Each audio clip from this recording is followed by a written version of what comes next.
Greetings! This week in our class we will be learning about writing, how it relates to reading, the stages of writing, and how to teach writing as a process in a workshop environment. We will also discuss the traits of writing. I know you will enjoy reading the provided articles, exploring the provided resources and websites, and viewing videos from the playlist listed on eClass. Teaching writing well is crucial and difficult. We want our students to not only be able to write well, but to want to do so. Let's get started learning about the teaching of writing. Much research has been done on how students in the United States are doing in writing, and back in 2008 a national report card on writing was published. At that time, only 1/3 of 8th grade students were proficient as writers. The study also showed that females do tend to do better than males, and that children of poverty perform well below the affluent. Minority students also showed gaps in their writing ability. So this reiterates, I'm sure, what you know from your own classroom. Many students struggle to write and write well. So a good foundation for us when we start thinking about how to teach writing is to think about what we already know about reading and how is reading related to writing. These processes, reading and writing, are actually mirror images. They're complementary to one another because they rely on common knowledge bases. Content knowledge. Writing must be about something, and when we're reading we need to have content knowledge to understand our reading. Another common knowledge base is meta-knowledge. We have to be able, as we write and as we read, to monitor our meaning-making processes. We also have to have knowledge of specific written language components, both phonemic and orthographic, as well as procedural knowledge, strategies on how to write, just as we have to know strategies on how to read. So the processes are mirror images. Both reading and writing are developmental processes, and their stages are quite similar. When children are looking at the pictures in books, and they're just looking through the pictures and they're not really able to tell a story based on the pictures, they're at the same stage as writers who are still just scribbling and drawing. Whenever our students begin to attempt to tell a story with the pictures, they're also like writers who are at the pre-phonemic stage of writing. And we're going to look at what that would look like in a future slide. Picture-governed attempts when the written language, like print, as the print is not watched, mirrors the early phonemic stage of writing development.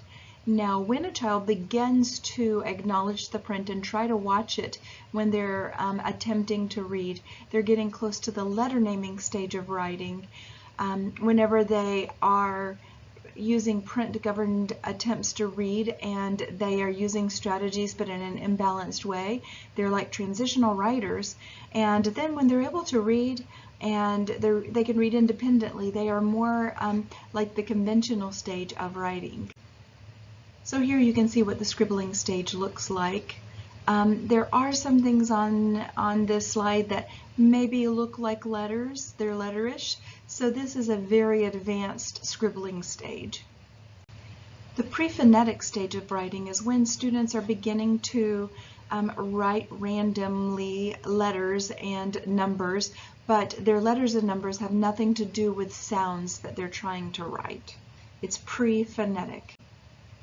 The early phonemic stage of writing is when our students are beginning to try to relate what they are wanting to say to the sounds, the things they know about how letters sound.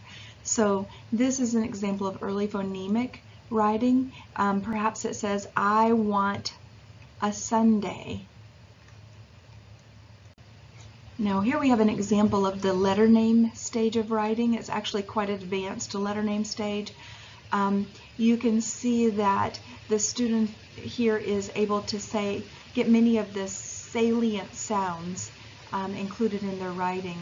This actually says, I ate barbecue. It was delicious. Now, when students are writing at the transitional stage, they're getting close to a point where most anyone could read most of what they write. But they are not at the conventional stage yet, where everyone could read every word of what they have written, and most of their words are spelled correctly. This actually says, I will be happy when school is out. I like to play with my friends in the summer. And I'm not sure what the ending says. Maybe you guys can tell me what you think when we have our live meeting.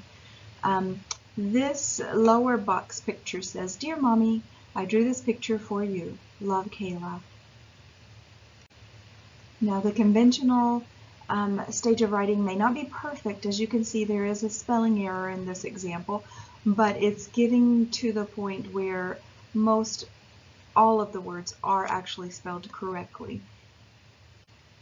So how do you know which writing skills should be learned and assessed at each grade level? Your standards are a good place to start. If you're working in a conference that uses the writing portfolio approach, the standards are listed for you, as well as which products should be taught at that grade level.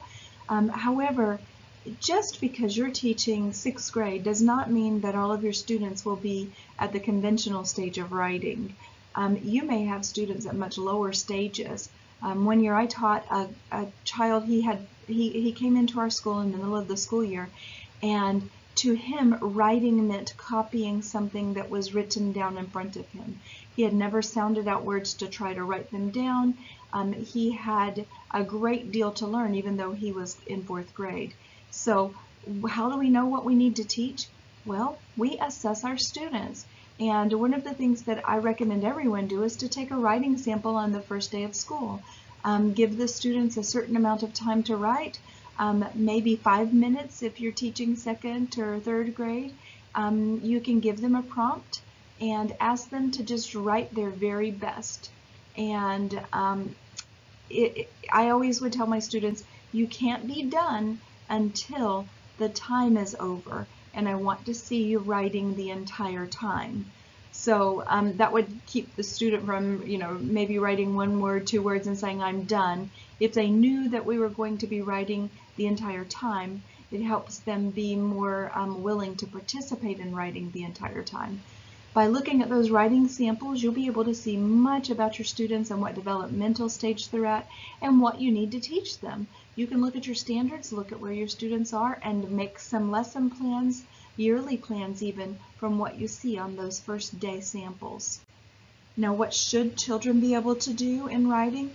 In kindergarten, they should be able to write uppercase and lowercase letters, write their own names. They should be able to use invented spellings to express meaning and to write teacher-dictated words.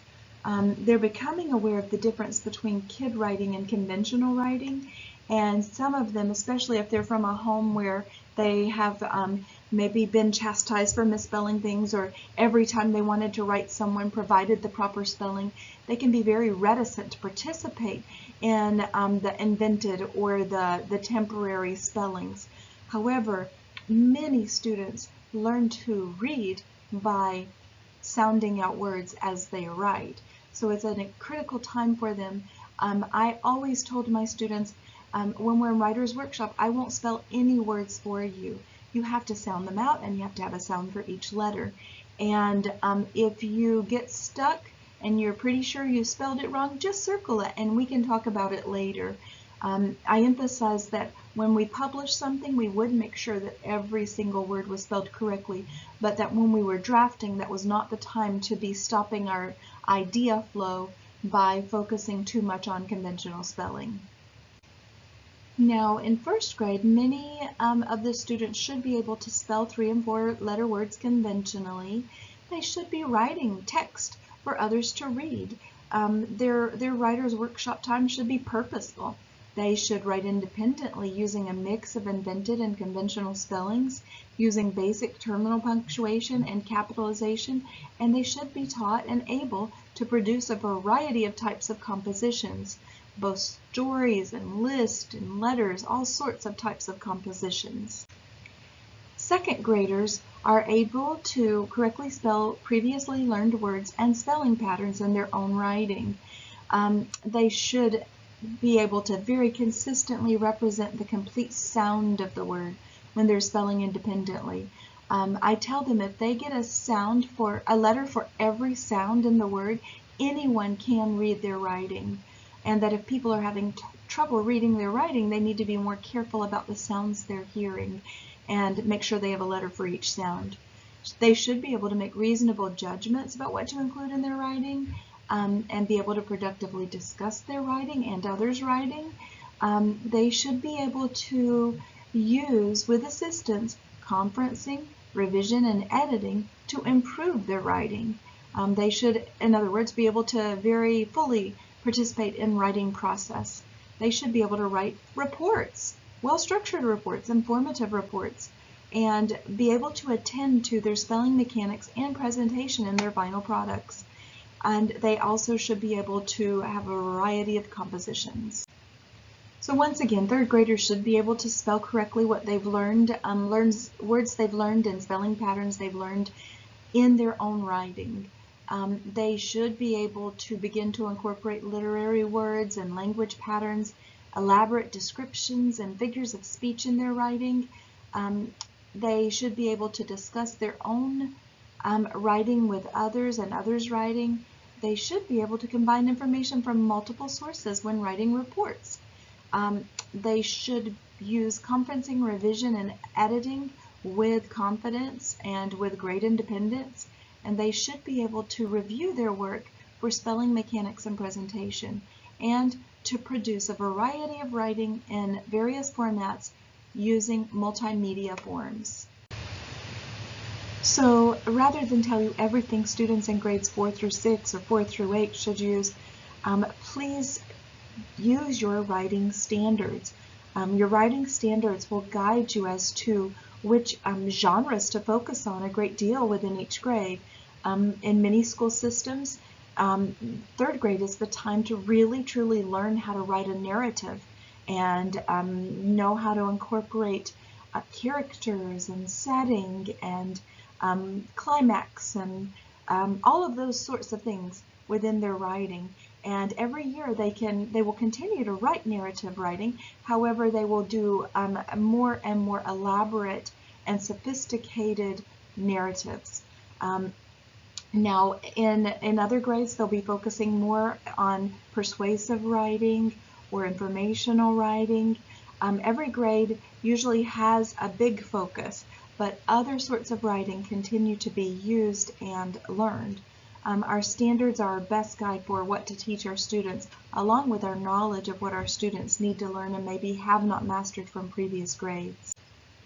So one of the most important things for me that you understand from this class is that our students need time, lots and lots and lots of time to practice and engage in the processes that we want them to be able to do well.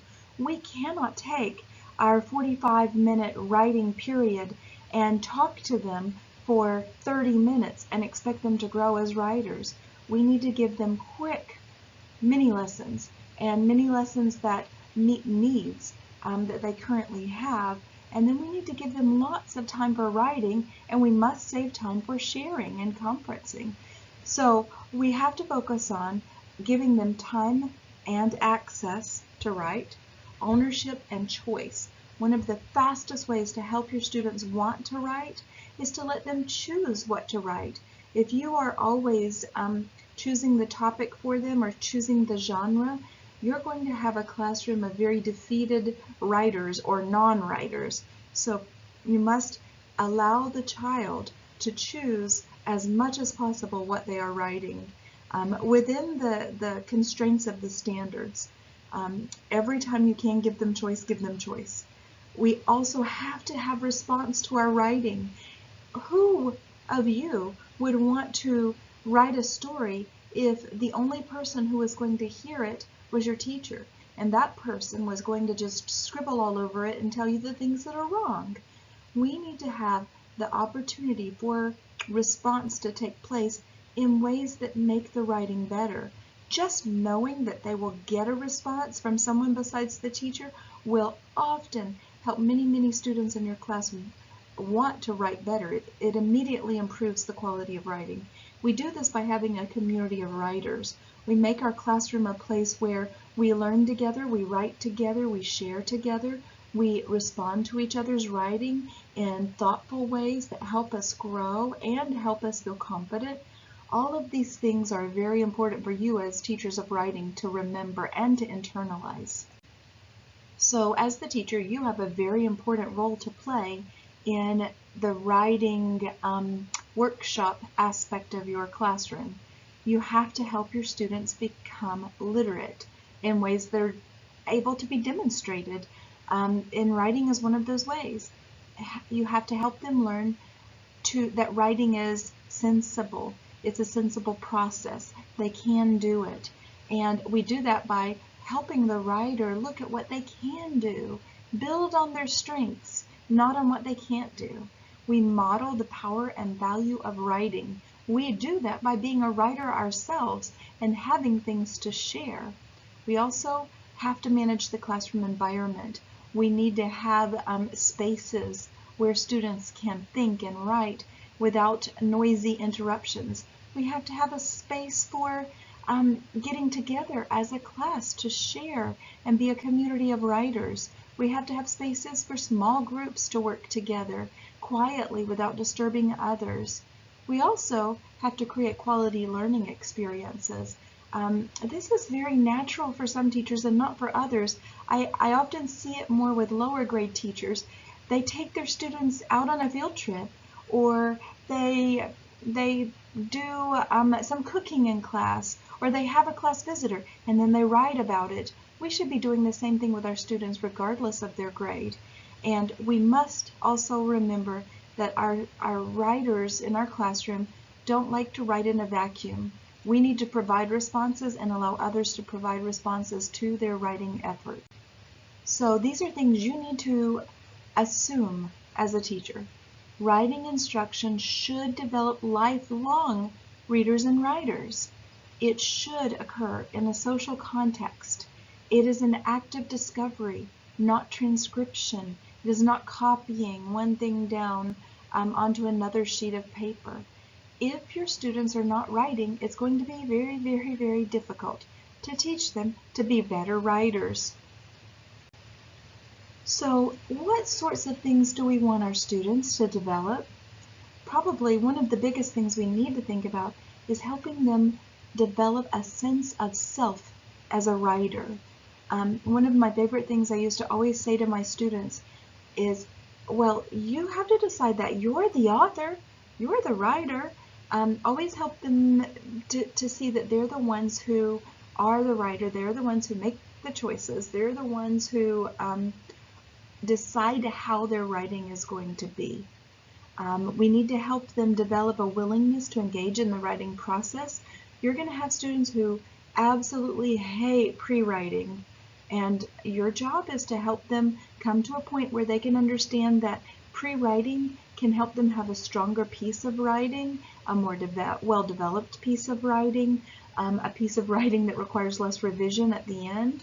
You're going to have students who want to have many first drafts and not take anything through the writing process, through editing and revision to make it better.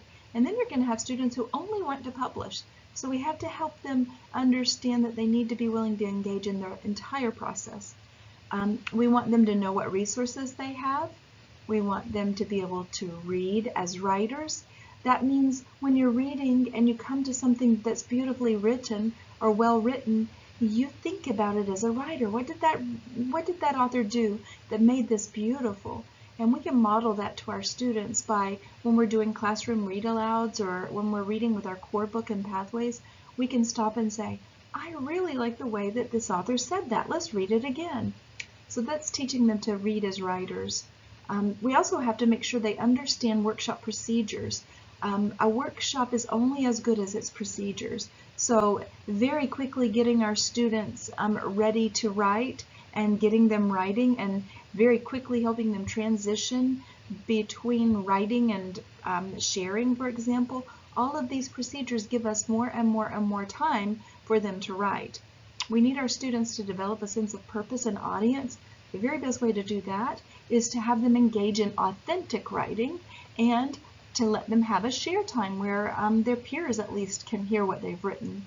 We need them to develop a knowledge of writing conventions, very important for others, for their reader. And if they're able to have response and have others reading their work, they will automatically want to know more about writing conventions, because they understand very quickly that their readers can't understand what they've written unless they attend to those writing conventions.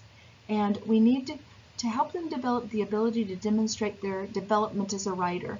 Keeping a portfolio where they show their work and they collect it over the course of the school year is an excellent way for us to do that as well. So we have to have a very balanced framework. We need to balance having shared experiences, having time to explore writing, and having writing instruction. When these get out of balance, we have issues with students' motivation and engagement to write, as well as their skill levels. So when we have very young writers in, say, kindergarten, first grade, we can help them by doing interactive writing. So we write aloud, we write to. The way we're going to need to have an overhead chart or an overhead projector, a smart board with a projector, and we show our students as we are writing in front of them what happens in our head and how that gets onto the paper. So we think aloud and we may say, you know, I want to write a story about going to see the fire trucks at the fire station. Now I wonder how I should start out so that my reader knows what I'm talking about.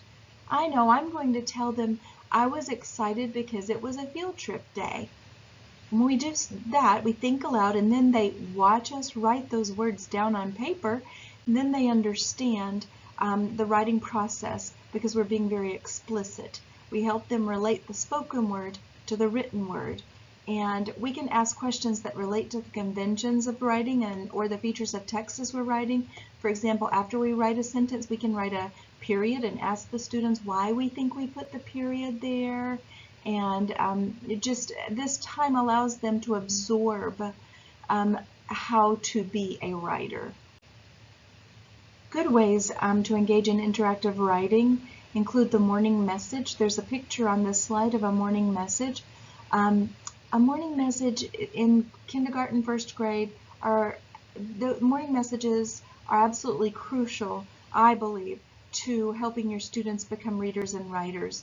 When I taught the lower grades every Sunday, I would write out my whole week's morning messages, and I always tried to have a predictable pattern on my morning messages. I would have the date. I always began, dear students. I would always begin mine with, today is Monday, period. And, or today is Monday, comma, May 24th, 2016. When you include things like the days of the week and the months of the year, you're teaching your students those words so they'll know how to use them. They can find them on charts in the classroom and that sort of thing. You're also teaching them how to use punctuation as they're watching you use it, how to space words. All of those things are very important.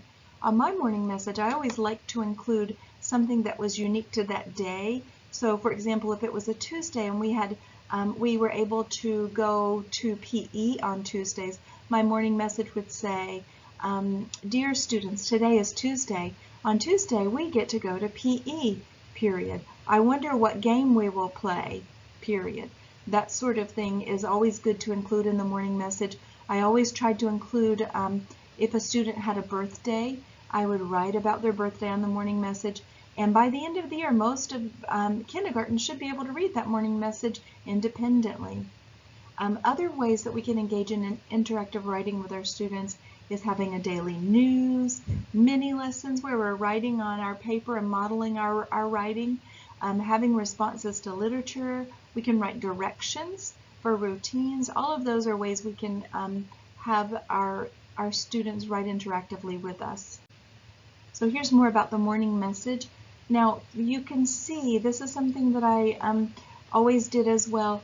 The morning message on the right has every sentence in a different color. Now what I don't like about this one is the space at the end, because we want them to understand that sentences make up paragraphs. So after the word family, there's a smiley face and a big space. I would like it better if that morning message had the word today written on that line as well. But during morning message, after your students have been in school for maybe a month or so, I would begin to leave blanks or purposeful errors in my morning message and have the students help me with that. For example, I might write the word chicken. You know, when we go to the zoo, I hope I get to pet a chicken, and I might leave the CH off the word and just have a blank there and ask the students to help me figure out what letters needed to go there. So when you're doing things like that, the students get to participate. I would call them up and let them hold the marker.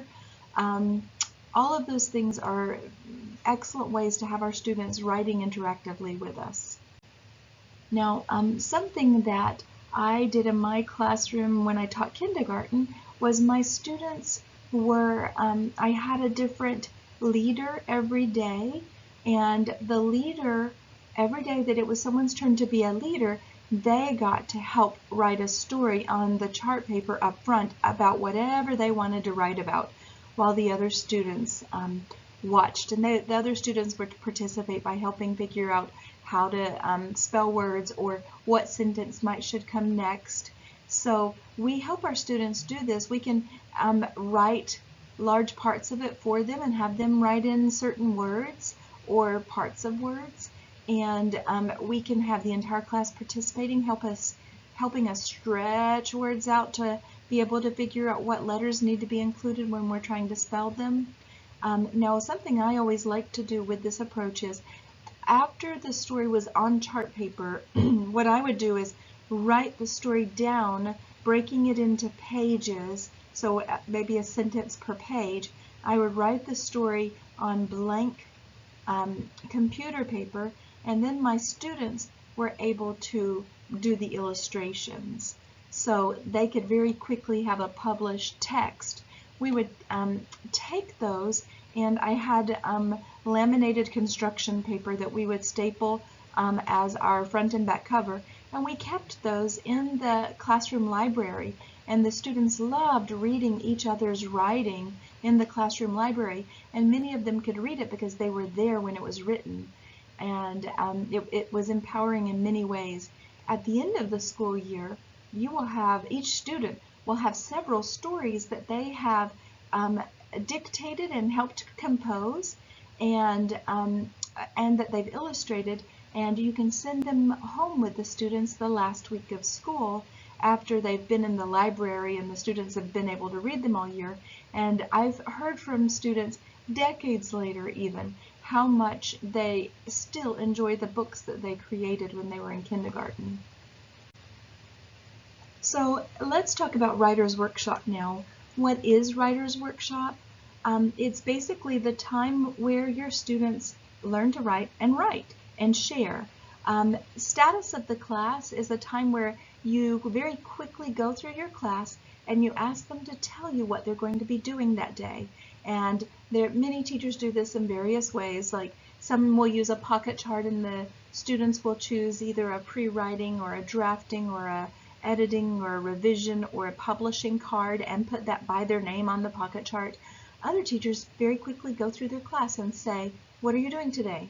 And they may say, revising my trip to the zoo story.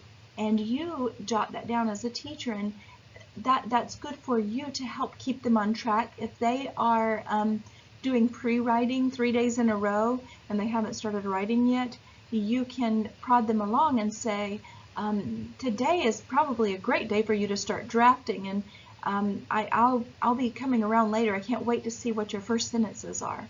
The best thing about status of the class, in my opinion, is that students get in the habit of deciding what they're going to be working on during Writer's Workshop, and they very quickly can get started working as soon as they are released to begin writing. So that's a valuable thing. They have to think about, be intentional about what they're going to do. That saves so much time for them going back to their seats or to their spot where they write and looking through their writer's notebook, trying to decide what to write on that day. They become accustomed to deciding in advance, and then they can get on task immediately. Now, after you do your very quick status of the class check, you should teach a mini lesson. And a mini lesson with modeling, where you're writing, you're showing them things. The mini lesson must not be more than 5 or 10 minutes. Remember, our Writer's Workshop time is for writing, not for talking about writing and how to write. So you'll be teaching many of these little mini lessons throughout the school year, and even several throughout the course of a day with reading workshop and writing workshop. So you'll want to plan them very well and have them be needs-based, but don't give in to the temptation of making them too long. Very few students absorb what you think they will when you're talking to the entire class. You can teach other mini lessons during the writing time with individual students or small groups of students that you call up to a table, because perhaps they all are trying to use quotation marks, but many of the other students aren't. It wouldn't make sense to have a whole class mini lesson on the use of quotation marks.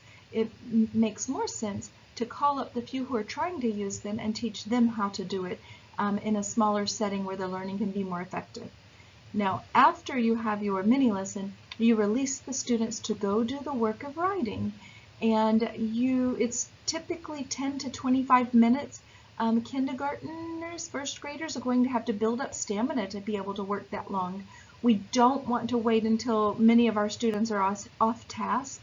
We want to start out with short times and build up to longer times where they are actually writing. And you must save the last few minutes of your Writer's Workshop for share time, where the students can read what they've been writing. Now, when you're working with younger children, that share time, almost everyone may be able to share because their pieces are so short. As they begin to get older and their pieces are longer, you cannot have your entire class share in 10 minutes. What I did is I created a chart and divided the children up between Monday through Thursday, because those were our days to do Writer's Workshop, and there were guaranteed sharers on each day. So on Monday I'd have 5 students who were guaranteed to be able to share if they wanted to. And if we had time left over, other students could volunteer to share. But those 5 would absolutely be able to share on that day. Now, you may wonder, do I force students to share? Do they have to share? Absolutely not. I'm very opposed to teachers forcing students to read their writing out loud. Writing is deeply personal, and you're going to have students who will want to, and if you make your Writer's Workshop a happy place, more and more of your students will become comfortable doing the sharing. So having a predictable structure is very important for the students. Start out with your direct instruction, and just before that, remember to do your status of the class. And then you go to the quiet writing time and conferencing time. Students are writing silently, or they're conferencing with you or their peers. And then you go to the sharing time. Okay, so some of you may be wondering, what is a mini lesson? Now here we are going to be talking about mini lessons, and we recognize that a mini lesson at kindergarten level maybe should only last 3 to 5 minutes, while one with your 8th graders could easily last up to 15 minutes. It depends on the attention span of your students. But what happens in a mini lesson? A mini lesson very often should include the reading of a piece of literature. The literature is the biggest part of your Writer's Workshop because there's no better way to learn to write than to see what others, see what and how other writers do as they write. It may be a piece from something you've written, from another child, or from a book. It's important that everyone in the class will view themselves as writers. So you're going to be modeling with that piece of literature, and then you will write. You will model writing for your students. Set the writing purpose. You can discuss a shared experience. You could lead a class discussion on personal topics. You could ask students to discuss brainstorming ideas. A mini lesson can be any sort of thing that helps your students become better writers. And we're going to talk about this some more. So writing and conferencing is a time when everyone writes, including the teacher. Now, typically as a teacher, I would write maybe for 5 or so minutes that models to the students that everyone needs to sit down, they need to be silent, and they need to be self-reliant. So if you are not having your quiet writing time, you're going to find that you have some of your helpless handholder students who want you to do something for them, or they want to ask a question, they need something. However, if you model by everyone, including you, going to a spot to write and writing silently and quietly, then you're going to help everyone learn to do that.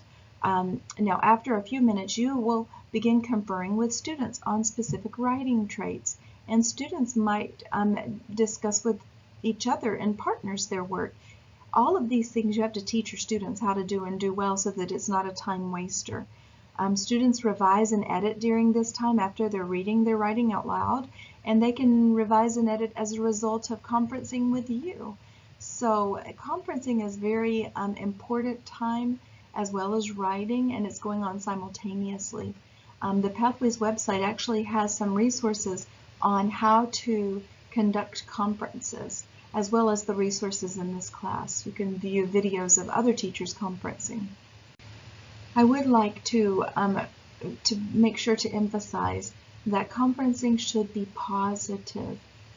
When I sat down with students, I would sit beside them and I would ask them to tell me about their writing. I never wrote on their writing unless they invited me to.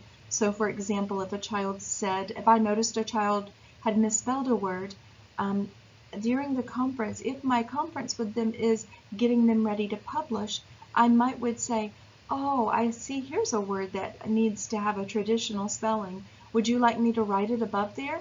And that reiterates to them that they are the writer. They're the ones in charge of that writing. The writing belongs to the writer, and we need to always remember that as teachers.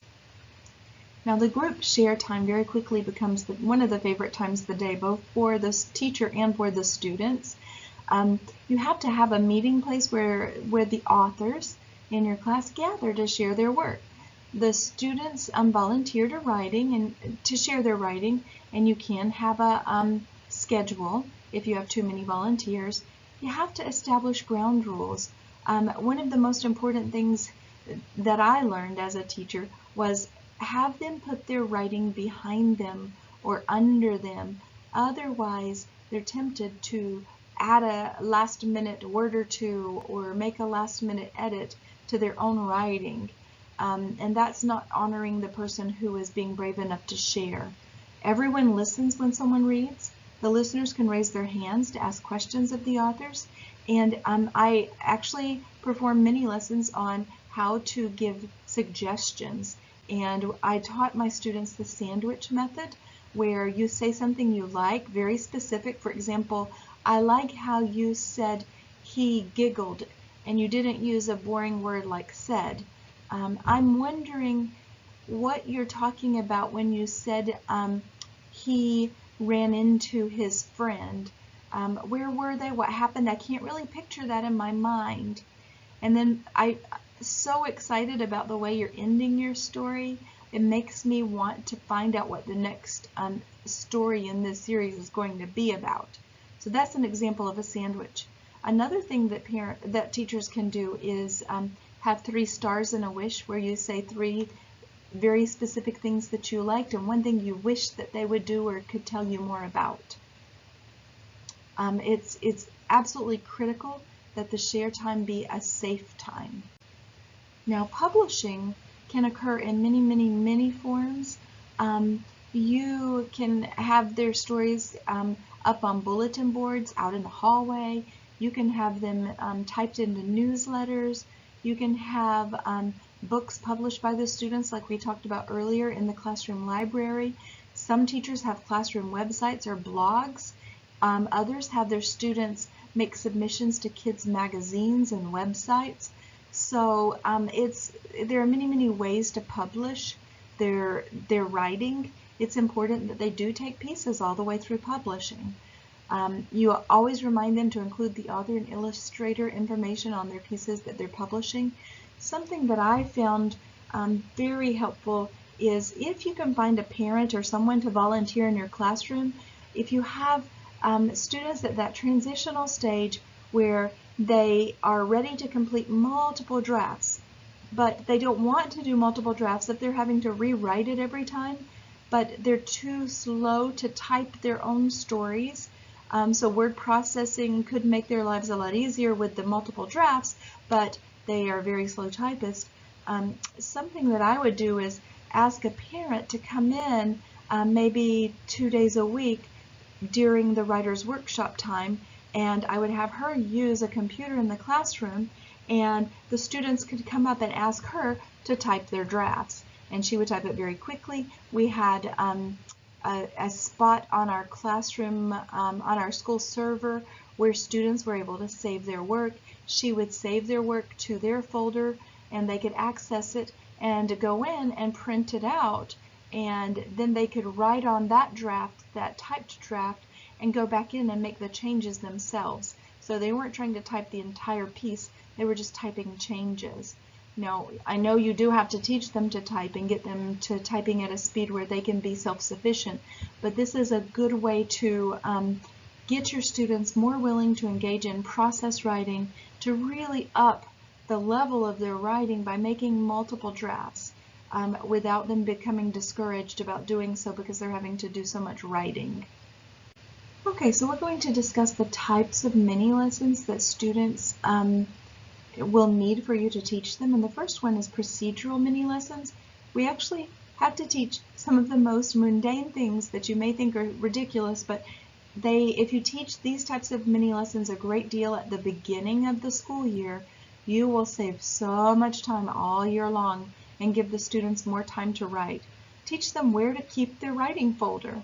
I have found that having them keep it in their desk isn't always the best way to go about things, because then you always have those students who are losing things and spending a great deal of time rummaging around in their desk looking for it.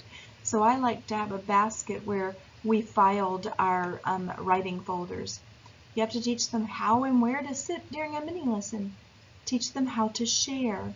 Teach them the rules for writer's workshop. For example, the first 10 minutes are absolutely silent with no conferencing.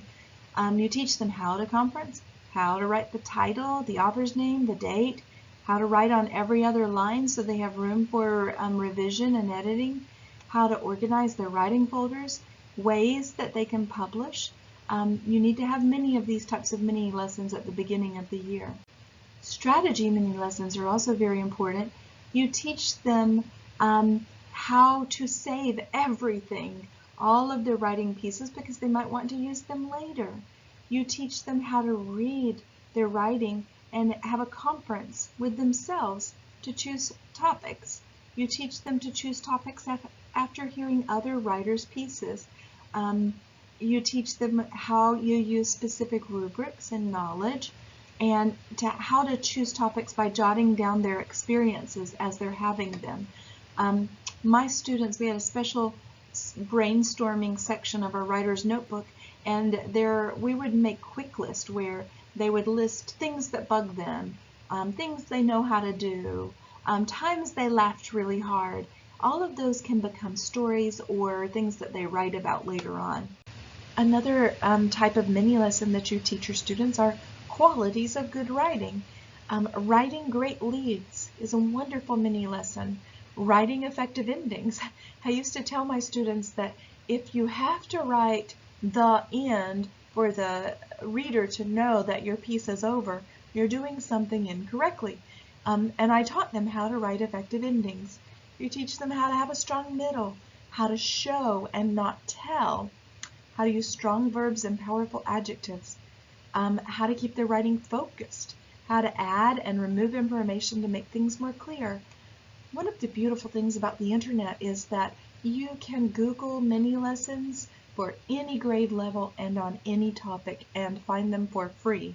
So if you feel overwhelmed at the idea of making up all these mini lessons and finding pieces of literature to use as example, much of that work is done for you if you simply have a computer and Google. Now in some classrooms, the teachers have made the mistake of making writing time be all about skills and conventions. And that is not what writing is about. We've all probably read books where the author did not have much writing skill. We don't want our students just to be good at using conventions. We want our students to be good writers. With that being said, they will be able to communicate much more clearly if we do have some mini lessons on conventions. For example, using capital letters, that would be a great mini lesson with younger students. Using consistent verb tense, using paragraphs and spaces, using quotation and exclamation and question marks. All of these conventions are valuable for us to teach our students. They are best learned if they are things that the students are currently trying to do and not able to do correctly yet. So you give them the instruction and then they can use the skill or the convention. Now, how do we have the students use what we teach in the mini lessons?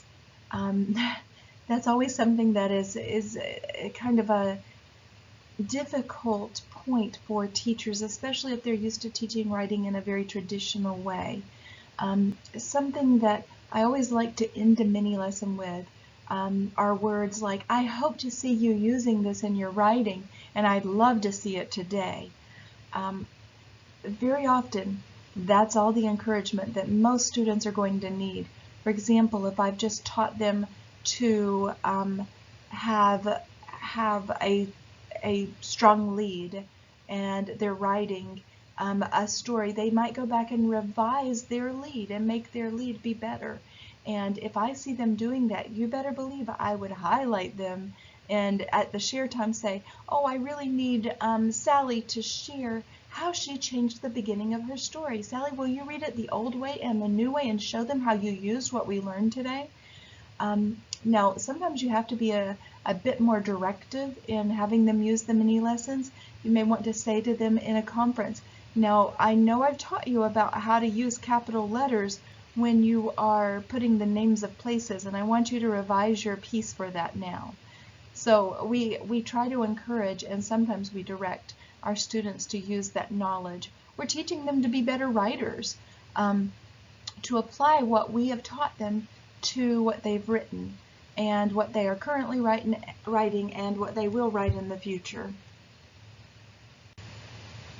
Organization mini lessons are ones where we teach our students time sequence or story plans or leads. We can very frequently use graphic organizers, which you can also find online, to help our students have more organized writing. Author's craft mini lessons are very important for us to teach. For example, if we're teaching them we want them to have topics that are very narrow and focused, we have to teach them how to do that in a mini lesson. So we may tell them, I wanted to write about something, and first I thought about writing about my family, but then I knew that might be too big a topic and I couldn't think of something specific to write about, so I was thinking somewhere and then I thought, well, I could write about my grandma, and maybe I could even write about special times with her, and then that reminded me how I made cookies with her last week. So you model for them how they can do these things like narrowing the topic that will make their writing much stronger. One of my favorite mini lessons to teach, types of mini lessons, are word choice, teaching our students to use strong nouns and verbs, to avoid overused words, to brainstorm ways to say said. We actually had a running chart from the beginning of the year. This is one of my first mini lessons where we wrote all the different ways to say said.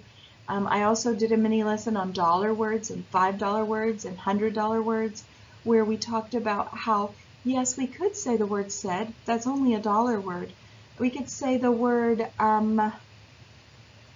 spoke, and maybe we're getting up to a $5 word, maybe not. But if we say exclaimed, then our reader will know much more about exactly how the person spoke. So those sorts of mini lessons are fun to teach, and they make our students' writing improve very quickly. Sentence variety mini lessons are where we teach our students to vary their sentence patterns and length, to use dialogue, and to reduce clutter. So I want to talk just a little bit more about editorial mini lessons where we're focusing on conventions. When we're doing that, it's important to remember that you may have a paper that has 25 different kinds of errors. We want to focus on only one or two of those errors so that we don't make our students frustrated. So if you're seeing one or two errors, and these errors are happening in many of our students' writing, that would be a great topic for a mini lesson. So let's revisit the writing process. First we rewrite, then we draft, then we revise, then we proofread or edit, and then we publish. Now we have to remember that this is a recursive process. So our students may pre-write, and then they may begin drafting, they may even begin revision, and then they may think about a whole nother character they want to add, so they may go back and pre-write and brainstorm all the things they want to have that character be, and then they may add that to their draft, and then they may come back to revise. At the end, they begin proofreading, and then they publish. So one of the fun ways to launch the Writer's Workshop is to have everyone take out a composition book, which you've had on your school supply list, and before you let the students start writing, you let them decorate the composition books. Something that I would buy are the foam, self-adhesive foam shapes, and I'd buy a big bucket of them from somewhere like Michael's or a similar craft supply store, and I would allow the students to put those all over the outside of their composition books to make their writer's notebook be something that was happy, that reflected their personality. Now on the first day you teach a mini lesson. The first day it's very important to teach a mini lesson on generating topics from ordinary everyday events. And you model coming up with a topic and writing that on chart paper or in a spot where all the students can see. And then you brainstorm with the students a list of topics they perhaps could write about, and you ask them to write that list in the brainstorming section of their writer's notebook. You will have just taken care of one of the biggest problems of writing workshop, is when students say they don't know what to write about. Here are some tried and true rules from my writer's workshop.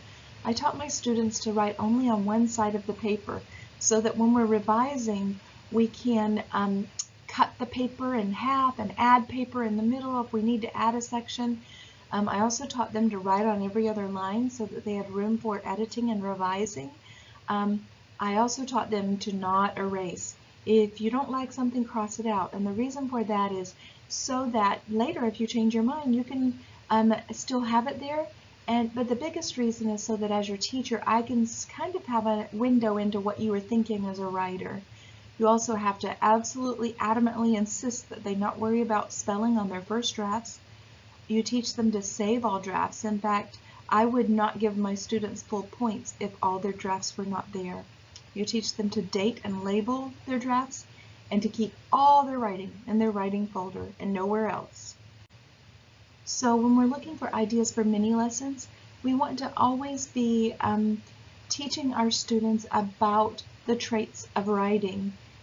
These traits are what our students, when they take state test or even when they're taking the SAT written portion, or maybe they're doing some sort of other writing test, they're going to be graded on these traits. So it makes sense that we teach them these traits we teach them how to improve their writing within the context of these traits. So the traits are that we attend to are ideas, organization, sentence fluency, voice, conventions, and word choice. Now you may see slight variations of those, but those are typical, the 6 traits that are taught and used in the writing classroom. So the ideas or support trait, the big ideas of this trait is that the writing should be clear and focused and with fresh original ideas. I had a little boy who always wanted to write about his video game that he played, and he wanted to just make up all these elaborate scenarios about the videos, and I had to really insist and steer him away from that, or he would have written only about that all year long. We have to help them recognize that the reader should learn something important about them as people or about the world when they read their writing. We teach them the writing must make sense, and it should include interesting and thoughtful ideas. Many lessons of this sort are some of the first ones you should teach, because you're creating a writing environment where the students' ideas matter. During your conferences, especially at the beginning of the year, gush over their ideas. Wow, that's a superb idea. Smart you thought of that to write about. Help them value the ideas in writing. So these are other the other things that we will want to focus on as we teach ideas trait: brainstorming, details, focus, show, don't tell. Now the organization trait is where we help our students understand that sequence and organization matters. A story that has strong organization will have a perfect beginning, a detailed, developed, and logical middle, an excellent ending. All the details will fit together. The writing will be clear and logical, and it will have a plan with paragraphing and sequencing. So potential mini lessons for the organization trait. We want to teach them how to have good beginnings, the kinds of leads they can have. A lead can ask a question. You can start with a quote. You can start by describing a setting, showing an action, or using one of our senses. Strong middles focus on having those supporting details, and we teach them the kinds of endings, how to sequence their writing, how to use transition words to lead a writer through their writing, how to use illustrations, and how to have clever and interesting titles. All of these types of mini lessons can greatly improve students' organization. So the word choice trait is where we teach our students that the words should create a picture in their reader's mind. The writer works hard to choose just the right words that are correct, powerful, thoughtful. Verbs are so powerful, they've been chosen carefully, and the words and phrases sound well together.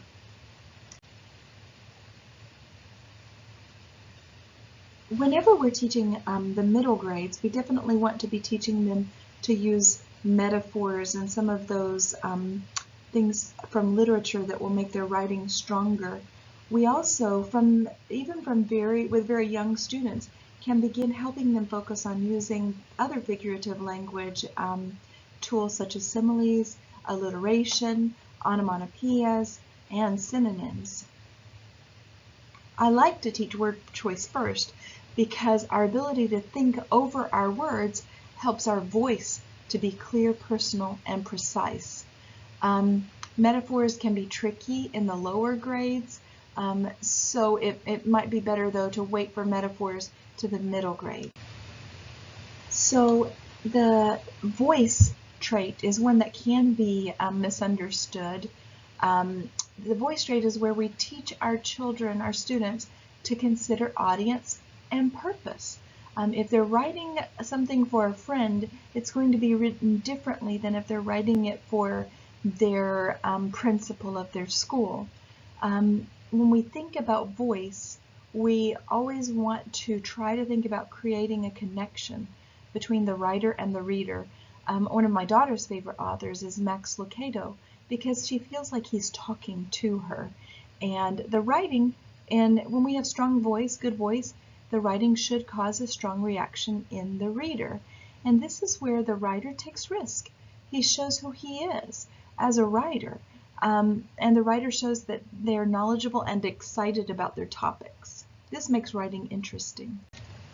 Now, the sentence fluency or sentence structure trait is one that is very important for our students to learn. One of the best ways to teach it is to teach our students to read their writing aloud when they are editing. They need to focus on having their words and phrases be smooth, have sentences that are varied at the beginning, have sentences that vary in length. They need to ensure that if they do include a fragment, they did it intentionally for style, and to just make sure that their sentences are well put together. So when you're teaching sentence fluency, tell your students that it's a listening trait. Does the writing sound right? Does it say what you want? I tell them to read and listen to the piece, read a piece aloud to someone and get feedback, to include interesting and different kinds of sentences, and to vary the length of their sentences and how they begin. Now, the conventions mechanics trait is the one that most teachers are most familiar with, where whenever a student has strong conventions, their capitalization is appropriate, the punctuation helps the reader throughout the reading, the writer made a great effort to check the spelling, the grammar is appropriate and helps with clarity and style, and the paragraphs are in the right places. These are various things that we would want to focus on when we're teaching conventions. So the presentation trait is where you teach your students how to have their writing be something they can show others. You teach them that their drafts should be all marked up and messy with crossing out, but their published piece will be their very best one with clear, legible handwriting or perhaps typed. The paper should be neat and pleasant.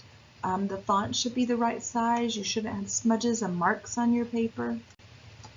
So when we're teaching the presentation trait, we need to have, of course, a focus on having clear handwriting and making sure the work is neat and legible. But this is also a fun place to integrate the curriculum by focusing on illustrations and having our students be able to take the time to do that can really appeal to various students in your class who maybe don't enjoy other parts of the writing process as much. Using the Caldecott Award books to show them various illustrators and how they have illustrated their books or the books that they worked with other authors on is a great way to teach this trait. So one of the hardest things for me as a teacher when I am working with writing is the grading aspect. Something that I think is important for us to remember is that when we grade writing, we don't have to correct every single error on our students' papers. We can focus on specific things. Using a rubric really does help with this. Giving points for improvement, for effort, for having the process there with all the drafts, having points for the final product. All of these are ways that we can grade our students' writing, but I think one of the most effective ways is to use a rubric, and it only works if you are using the rubric very consistently and if you've taught your students what the rubric means and how you're using it to grade. So here's an example of a rubric, a 4-point rubric that has the traits at the top. It has the very highest, the best that a student could do as a 4. So if the paper is fully developed, has clear if the author is clearly aware of the audience and purpose, it has a distinctive, engaging voice, it's original, insightful, and imaginative, we would give it a 4 in overall development. If it's very brief or not developed at all or has no awareness of audience and purpose, then we would give it a 1. So you can look through this rubric I highly recommend the younger your students are, the simpler your rubric be, because you want your students to understand your rubric. Another great tip is to focus on a portion of the rubric. What I did is I would introduce only one column of the rubric at a time to my students, and I would have lots of mini lessons on that column. And when I graded their paper, I would just grade that column. And then as the days of Writer's Workshop went on, and I taught them more about another area of the rubric, then I could begin grading with that area as well. I didn't try to grade everything they wrote, and I remembered that my students were going to have many drafts, and that was the goal. What we want to do is don't drown papers in corrections, and I would highly recommend that you do not use red pens. Many students have bad connotations with red pens. So please make sure you write as many positive things as negative things or as corrections on their paper. Something that I did with my students that I really enjoyed was sparkling sentences. Anytime I graded writing, I had a pink highlighter with me, and I would just highlight their very good sentences and maybe even read aloud those sentences to the class the next day. We always made a big deal out of sparkling sentences. So some parting words about Writer's Workshop. At the beginning, spend as much time as you need to establish procedures. You will be thankful all year long. Teach your students how to use the supplies. Set up their writer's notebooks with them one day. Have topics listed in their writer's notebooks that they could write about. And build fluency. Some students are going to be able to sit down and write much longer than others, but we're trying to help all students move from their baseline and be able to sit and write independently and with stamina, but we have to build up that writing fluency. One of my most important things to tell you is that we have to remember to make writing workshops safe, less frightening. Writing is personal. Communicating to others the hard work that our students are doing and recognizing them for that hard work is important. Having newsletters go out that include student stories is one way to do this, or having their work up on a classroom website. Having students present their writing at open house or have it on the walls is another great way to communicate this.